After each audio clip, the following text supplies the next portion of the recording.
Okay, Anthony, you're asking me, is Marxism utopian? I have to answer no to that. They're two different things. The What I really can answer is what is the attitude of Marxists towards utopianism, and that varies historically. Utopianism, utopian thinking is something that has varied throughout history, and attitudes of Marxists towards it has varied as well. Utopian thinking has been around since Plato wrote The Republic, and Thomas More wrote the original Utopia in 1515. Utopian socialism specifically played a very important role in the earlier part of the 19th century, the 1820s, 30s, 40s, really when not just socialist utopians, but many people saw the possibility of a decent and ethical life by going away to the colonies.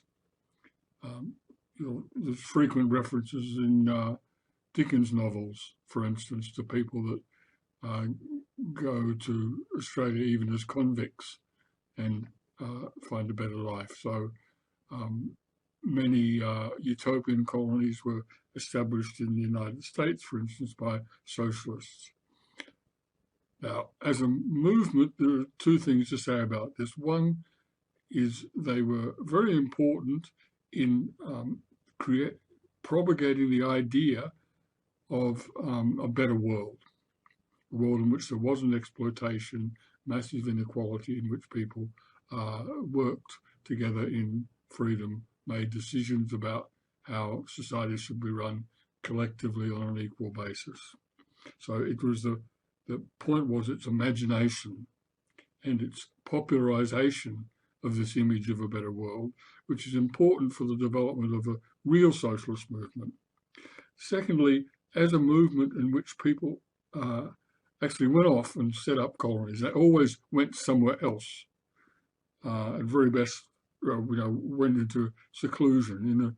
A lot of utopian communities were set up in Australia, and there were even utopians that left Australia and went to Paraguay to found a new Australia. They left the workers' utopia to try and find an even more utopian workers' utopia. In every one of these cases, the utopia degenerated into a kind of sect in which there would be one dominant leader who sort of ruled over a small sect and he was isolated from the surrounding community and degenerated.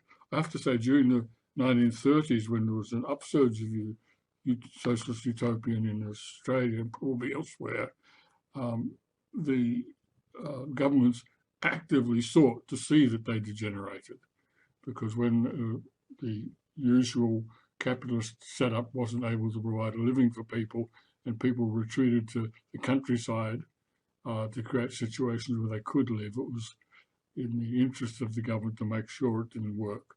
But in any case, none of these experiments ever worked.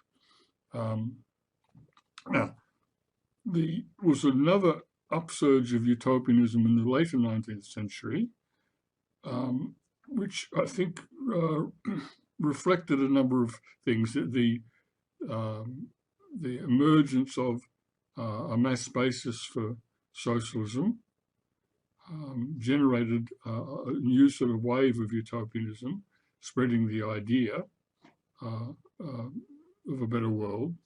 And then again, there was, I think, an upsurge of utopian type of thinking in the latter part of the 20th century as a result of the degeneration of the Soviet Union and the Eastern European regimes, when Marxist intellectuals came out of that environment and advocated sort of hope, imagination, and very humanist conceptions of society.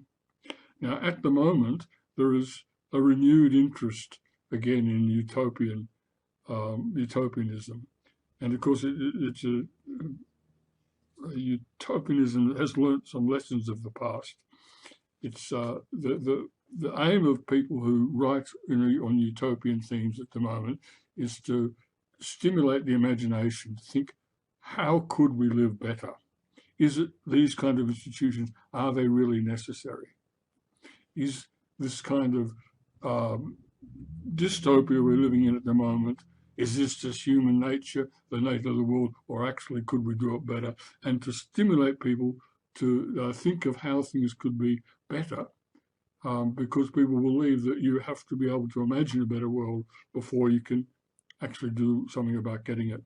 And a big part of that, the more recent utopianism, is to search around for institutions, small groups, religious sects, different countries, where in one degree or way or another, people have made some kind of breakthrough and are achieving a better result. So it's a much more practical kind of utopianism.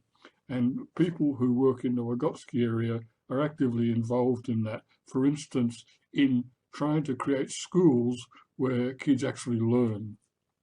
And then dealing with the fact that such schools seem to have a finite lifetime before problems in the community around them undermine the basis for the school. And it's trying to work out that way where both a community and a school can develop a close relationship which can survive the various shocks in the world. So Marxism is not utopianism. Marxism originated as basically a reaction against that utopianism to try and look at a practical, realistic way in which socialism could be brought about in the world, not in some other faraway place, insulated from the world. But there's been always a continual discussion goes on between Marxists and socialism generally and utopians that continually try and raise the bar of possibilities and imagination. I hope that helps. So, what does success look like for Marxism? That's a really funny question, actually, Anthony. Firstly, just speaking as a socialist, I had a friend who was a fellow Marxist, and she was also a novelist and playwright. And she pointed out the difficulty of being a storyteller and a Marxist was that every story in the workers' movement always ended in failure. Overall, of course, the workers' movement has progressed. We've got more rights, our standards of living have improved, we've had more and more say in governments over the years, a longer swing of things. But every particular battle always ends in a defeat. And even the Russian Revolution, it seemed to go the whole way, actually taking state power. Of course, in the end, ends in defeat. So that's a problem. As a socialist, you've really got to be interested in the long game to enjoy anything like success. For a Marxist, well, it's even more problematic, really, because I'd define Marxism as critique of existing social conditions. So success is really a successful critique where some kind of issue or problem or shortcoming in the conditions of life, the way things are being run, is exposed and corrected. So you'd feel some success about that. But it's not in any sense at some end point where you get, at last, we're there. No.